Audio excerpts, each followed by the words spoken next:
right, everybody, welcome back to another episode of The Real Review. My name is Kevin.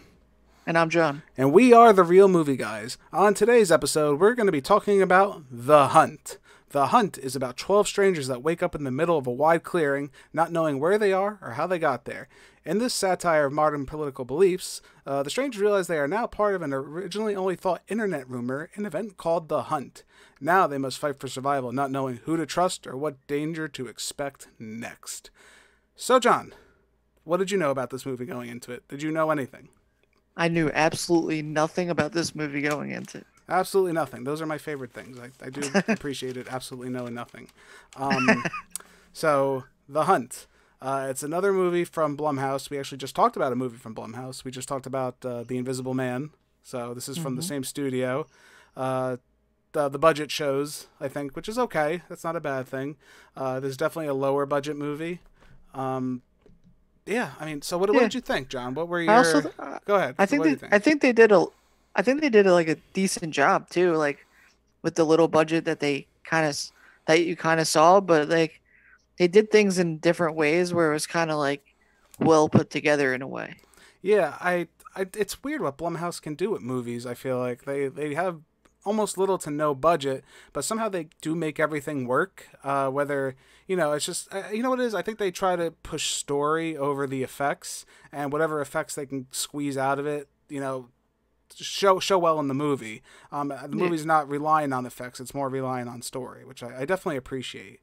Well, I also saw how we talked about an Invisible Man, how like they had the different like camera angles. Right. I feel like they had many different camera angles in this too, right. which were like interesting ways of showing different things. Right.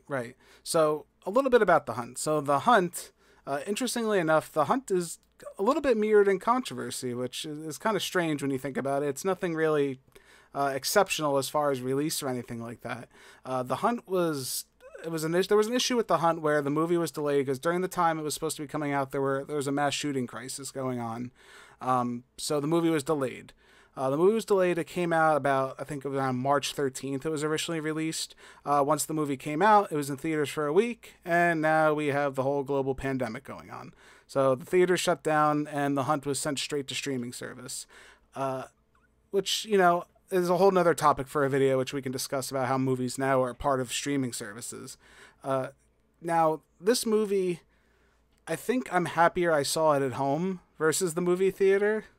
I think it was a more personal experience at home versus I don't know how I would have felt in a movie theater. How about you, John? What were your feelings on that? Yeah, I think I agree with you because I feel like if you were in a movie theater, like people would be like jumping at certain parts, and it kind of like makes it more of like, oh well, why is this person jumping at this or something? It doesn't make it feel like it's more personal to you. Right. So let's get into it. So let's get into some of the positives right now. Things that I really liked about this movie. There's quite a decent amount of things I actually really did enjoy about this. The first thing I'll say is this movie really subverts expectations. So to an extent. So what I mean by that is in the beginning, they do release the 12 people are released, and it's chock full of stars really at that point. I mean, there's a lot of decent people. I mean, not even, I wouldn't say big stars per se, but you know who they are.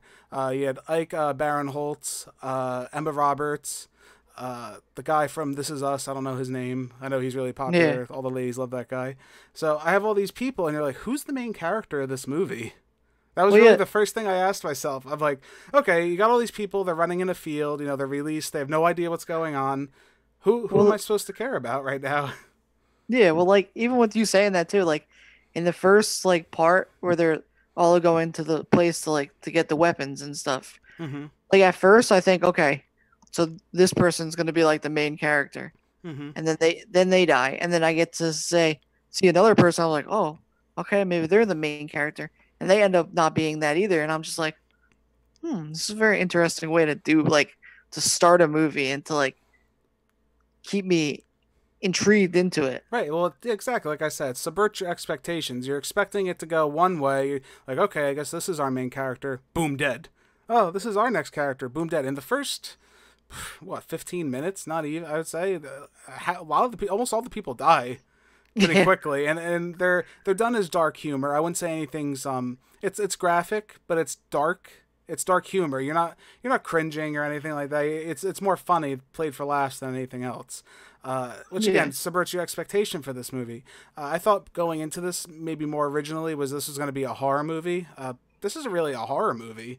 If anything, this is a like a dark comedy thriller political satire. If anything, I wouldn't say this is a horror movie. This movie is classified as a horror movie, ironically, and I'm not too sure how or why it deserved that kind of classification. Yeah, I agree. Yeah. I guess that's really good. So the guest spots I liked. That's part of subverting expectations. I think we're gonna follow all these characters.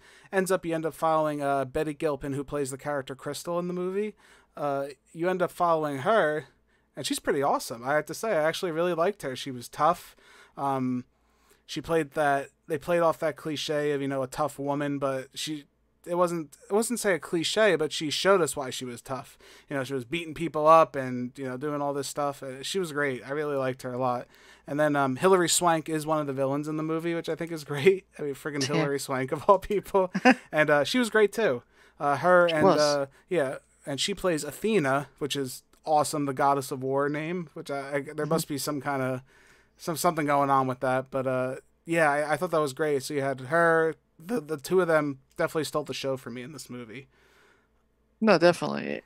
And at first I was thinking like Crystal, I wasn't gonna. I thought at first I wasn't gonna like her, Right. but like within the first like 10 minutes of her like just doing all of her stuff, I was like, wow, she's awesome. Like following her character, I feel like too Right. was like a very interesting way to do it. Like, and just like even like when we get near like the ending, like it Mhm. turns out to be like almost a cool backstory of her too. Right. Right. Which we'll get into. So the other thing, like I said, strong female protagonists and antagonists, arguably. That's great for this movie to do that. We don't. Again, we just had The Invisible Man and had a strong female protagonist. Now we got that and an antagonist. So I thought that was good. That was really good. That was different. Um, Another thing I liked, the length was good for this movie. It didn't feel too long. I felt like it hit its stride. It was just about right for me.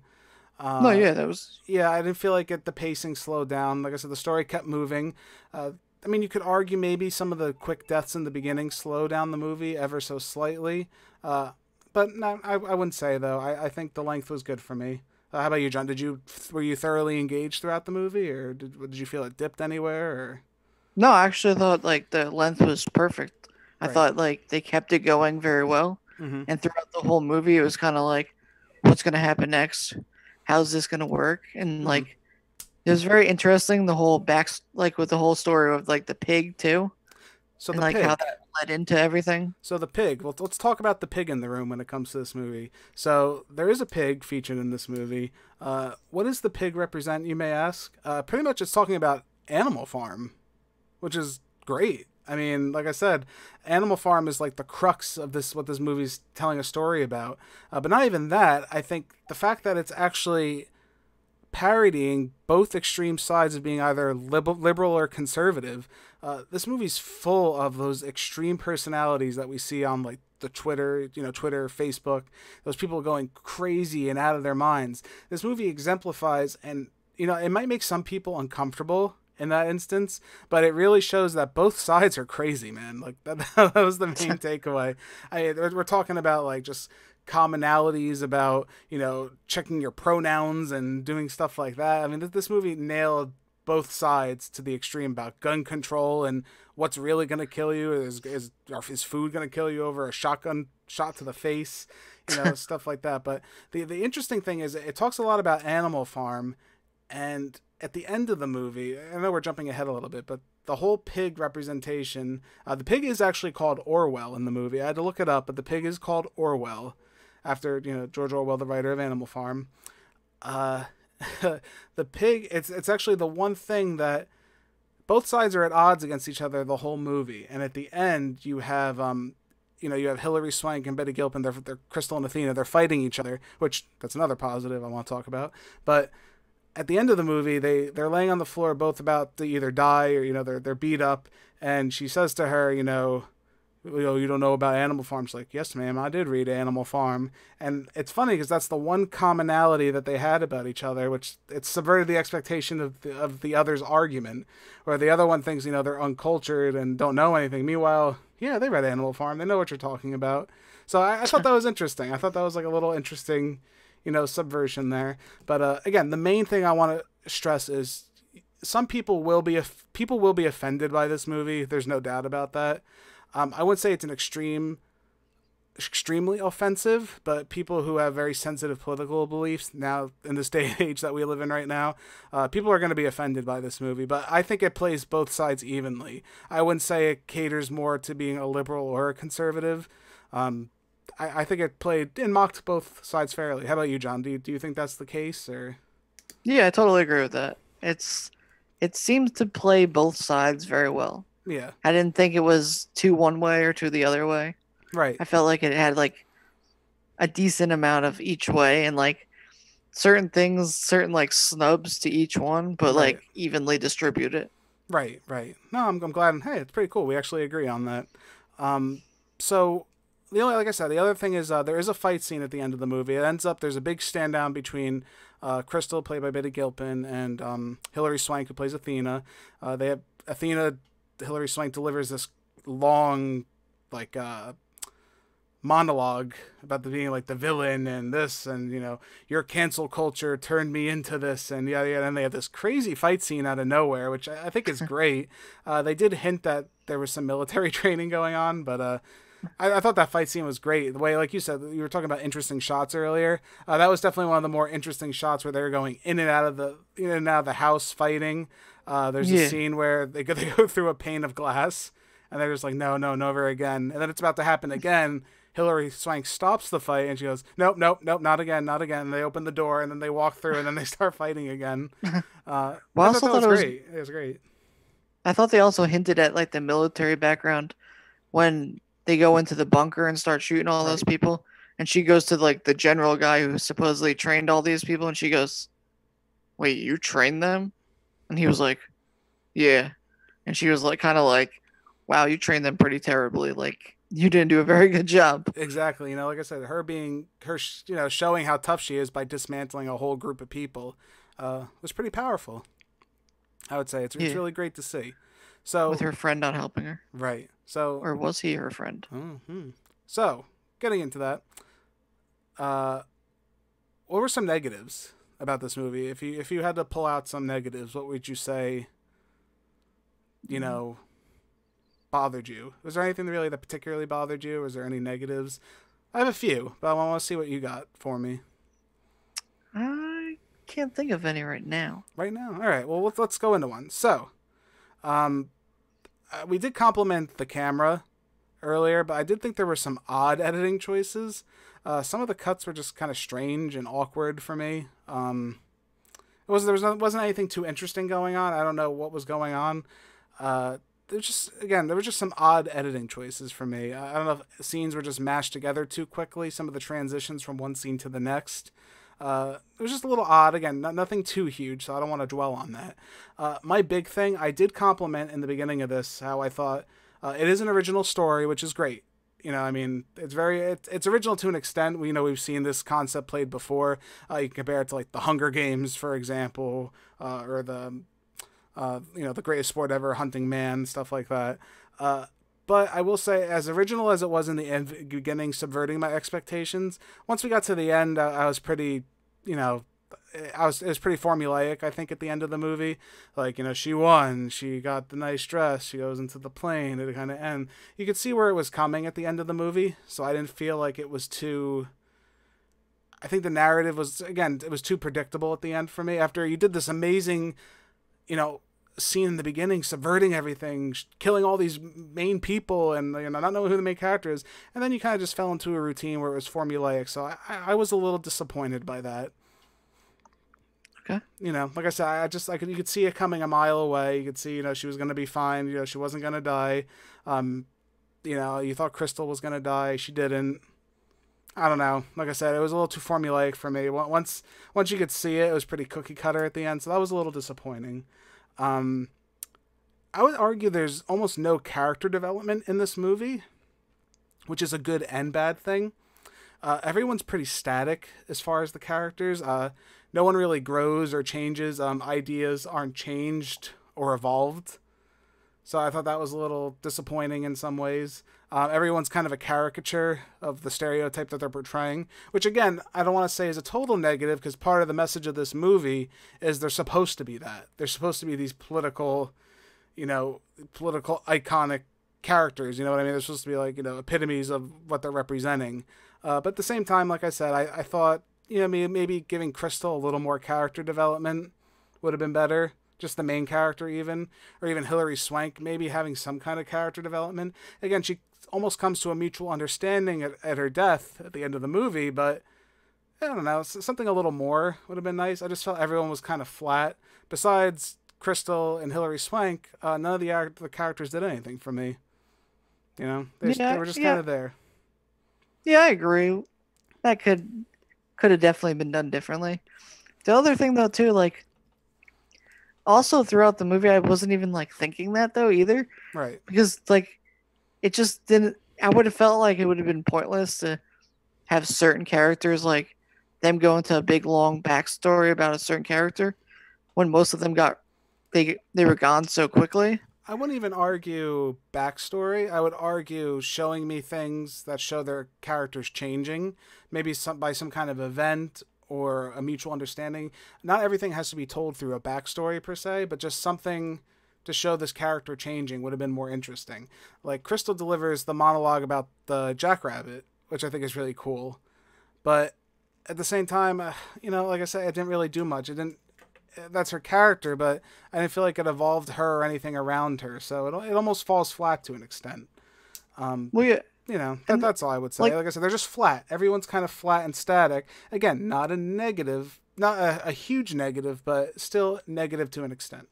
Like the only way that they actually kind of show like a little bit of a backstory is when they're all in that group and they're looking at the pictures and kind of finding out why they picked these people out of every other person. Mm-hmm. Like for certain things that they did and kind of went against like her in a way. Yeah.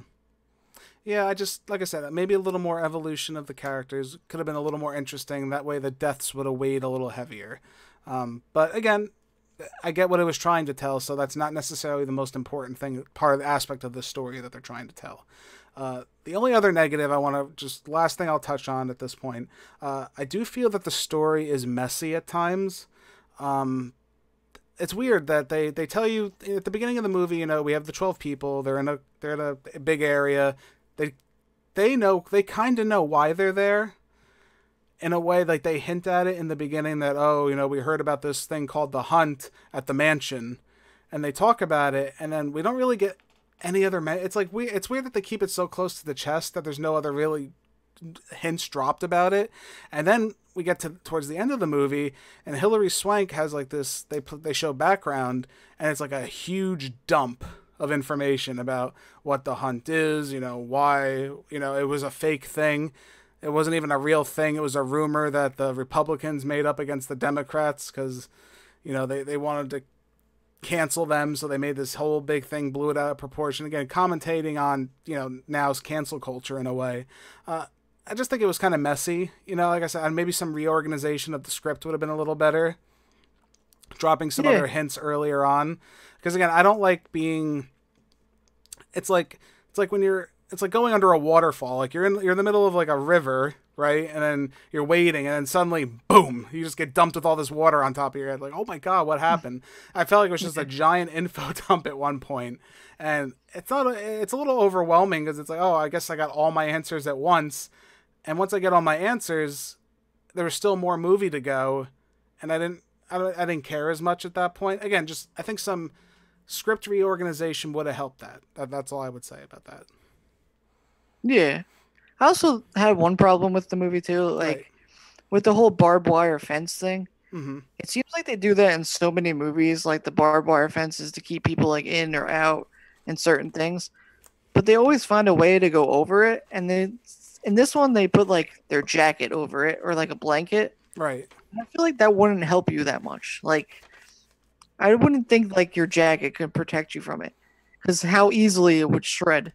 but it just seemed like one of those things that a lot of movies do. Right, right, right. No, I see what you're saying. It's a tired cliche, I would say. I wouldn't say it's super impactful to the movie, but again, it's a cliche nonetheless. And the movie does have that. I think they just use a lot of the common cliches that we have now in movies, but again, I wouldn't say that was effective. Maybe a little being a little more creative would have helped that. Change something like that along those lines. But I think overall, I would say this is a good movie. So we're at this point right now. What's our final grade for the movie? John, I'm going to give you the honors of going first. What is your letter grade for The Hunt? End this movie with a C plus. Okay, and explain that to me. Tell the viewers at home why you're giving this movie a C plus.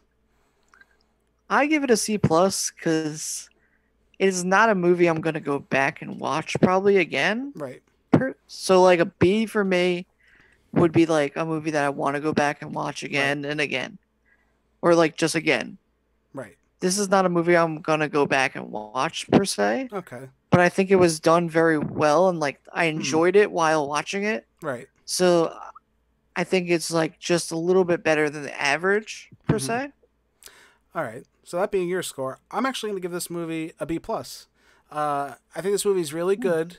I think the political satire is on point, especially right now. You can argue whether or not that'll hold up in the future. That's another argument that we could have. Maybe 5-10 years from now, we go in the future and see if these political ideologies are still around, or maybe it'll be just a funny piece from when people are watching in the future going, oh yeah, 2020 was a mess, they had a lot going on, especially all that political nonsense going on. Not even just that, I think the performances are really strong. Great to see female antagonists and protagonists. Great to see them portrayed strongly, not told them. Looking at you, Captain Marvel. Again, just given strong characters. Like I said, just maybe a little messy. I think that's just really what really hinders this movie overall. But yeah, I'm gonna give this movie a solid B plus. Nice. Yeah, well, thank you. I try. All right, guys. So we're at the end of the video. John, where can the people find us at home? What should they be doing? You can find us on Twitter at TheReelMovieGuy. Search it. Follow us on Twitter. You can also find us on YouTube at TheReelMovieGuys. Just type it in. You'll find us. Like, subscribe to our channel so you can get up to the latest stuff on what we're doing and what things we're putting out and maybe what movies you want to see. All right, and also do not forget, for your listening pleasure, we are available on multiple podcast services. We are available on Spotify, Anchor, Google Podcasts, Breaker, Radio Public, and Pocket Casts. Just search The Real Movie Guys. You'll find us right away. Give us a listen. If you're already listening to us now, well, we greatly appreciate it. Like I said, guys, we do really appreciate you tuning in. Thank you again. Thank you so much, guys, for joining us. My name's Kevin. He's John. We are The Real Movie Guys. And do not forget, we're real guys, real movies with real thoughts. We'll catch you next time. See ya.